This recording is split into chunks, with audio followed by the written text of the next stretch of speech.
तो Rhonda Byrne की the secret magic के बारे में तो सुना ही होगा।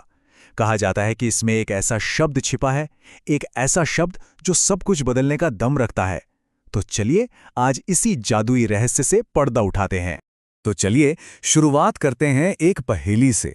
और ये कोई ऐसी वैसी पहेली नहीं है, ये एक ऐसी पहेली है जो 2000 सालों से भी ज्यादा वक्त से एक धार्मिक ग्रंथ में छिपी हुई है। और पता है, इसने पढ़ने वाले लगभग हर इंसान को उलझन में डाल दिया है। अब पहली नज़र में सुनने में तो ये बड़ा ही अजीब और कह सकते हैं नाइंसाफ़ी जैसा लगता है ना? मतलब ऐसा लग रहा है कि अमीर और अमीर होते चले जाएंगे और जो गरीब हैं उनसे उनका सब कुछ छीन लिया जाएगा। लेकिन यहाँ एक ट्विस्ट है। ये कोई सीधा साधा हुक्म नहीं है, बल्कि ये एक पहेली है। और इस पहेली को सुलझाते ही यकीन मानिए संभावनाओं की एक बिल्कुल नई दुनिया के दरवाजे खुल जाते हैं। इस सदियों पुरानी पहेली का जवाब पता है कहाँ छिपा है? सिर्फ एक शब्द में। एक ऐसा शब्द जो गायब है, और ये एक अकेला शब्द इस पूरी पहेली का मतलब ही पलट कर रख देता है। और अब देखिए, जैसे ही कृतज्ञता शब्द को इसमें जोड़ा जाता है, इसका मतलब पूरी तरह से बदल जाता है। ये एक सख्त हुक्म से बदलकर एक यूनिवर्सल लॉ, एक सार्वभौमिक सिद्धांत बन जाता है। और हां, ये सिर्फ कोई अच्छी अच्छी बातें नहीं हैं। सोर्स के मुताबिक ये ब्रह्मांड का एक बुनियादी नियम है, बिल्कुल गुरुत्वाकर्षण की तरह, एक चुंबकीय शक्ति। तो अब सवाल ये उठता है कि आखिर कृतज्ञता में इतनी ताकत है क्यों? इसके पीछे का विज्ञान क्या है? और आपको जानकर हैरानी होगी कि इसका जवाब एक बहुत ही मशहूर वैज्ञानिक सिद्धांत में छिपा है। सर आइजैक न्यूटन को तो हम सब जानते हैं ना। उन्होंने ब्रह्मांड के नियम बताए थे। और कमाल की बात यह है कि वही तर्क, वही सिद्धांत कृतज्ञता के अभ्यास पर भी बिल्कुल सटीक बैठता है। ये बहुत ही सीधा सा हिसाब है। एक्शन है धन्यवाद देना, और रिएक्शन क्या है? और ज्यादा पाना। मतलब जिस भी चीज के लिए हम शुक्रगुजार होते हैं, वही चीज हमारी जिंदगी में और ज्यादा बढ़ने लगती है। और सच कहूं तो ये कोई नई बात नहीं है।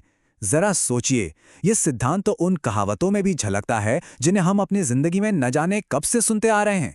यहां तक कि इतिहास के सबसे जीनियस लोगों में से एक एल्बर्ट आइंस्टाइन भी इस बात को समझते थे।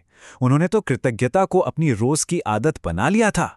वो दूसरों के काम के लिए दिन में 100 से भी ज्यादा बार उन्हें धन्यवाद देते थे। सोचिए जरा।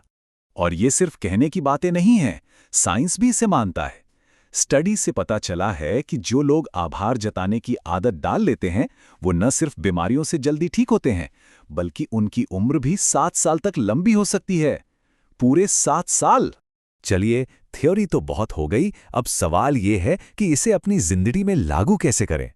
तो आइए अब कुछ आसान सी एक्सरसाइज देखते हैं जिन्हें आज से, अभी से शुरू किया जा सकता है। तो जो सबसे पहली एक्सरसाइज है वो हमारा ध्यान बदलने के लिए है। इसका मकसद है कि हम उस बहुतायत को देखें, उन अच्छी चीजों को देखें जो हमारी जिंदगी में पहले से मौजूद हैं। कृतज्ञता को दिल से महसूस करने और उसे जाहिर करने का ये एक बहुत ही पावरफुल 3 स्टेप का तरीका है। इसे एक बार करके जरूर देखिए, इसका असर कमाल का होता है। अब जो अगली एक्सरसाइज है वो बड़ी दिलचस्प है। इसमें हम एक फिजिकल चीज, एक भौतिक वस्तु का इस्तेमाल करेंगे ताकि हर दिन के आखिर में हम कृतज्ञता की भावना को याद रख सकें। ये एक छोटा सा मगर बहुत असरदार रिचुअल है। ये पक्का करता है कि हर दिन एक पॉजिटिव, एक शुक्रगुजार सोच के साथ खत्म हो। और जब दिन ऐसे खत्म होता है तो अगले दिन की शुरुआत भी वैसी ही होती है। सोर्स के मुताबिक अगर इस प्रैक्टिस को लगातार किया जाए तो ये सिर्फ मूड ठीक नहीं करता, नहीं, ये जिंदगी के हर एक पहलू को बदलना शुरू कर देता है। ऐसा कहा जाता है कि कृतज्ञता का जादू एक लहर की तरह काम करता है। ये एक जगह से शुरू होता है और धीरे धीरे जिंदगी के इन सभी जरूरी हिस्सों में फैलता जाता है और हर जगह बेहतरी और खुशहाली लाता है। तो मतलब सेहत और पैसे से लेकर करियर और रिश्तों तक वादा यह है कि कृतज्ञता आपकी जिंदगी को पूरी तरह से बदल कर रख सकती है। मानो जिंदगी को सोने में बदल सकती है।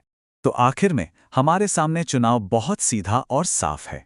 एक तरफ है कृतज्ञता जो समृद्धि का रास्ता है, और दूसरी तरफ है शिकायत करना जो हमें कमी के गड्ढे में और गहरा धकेलता जाता है।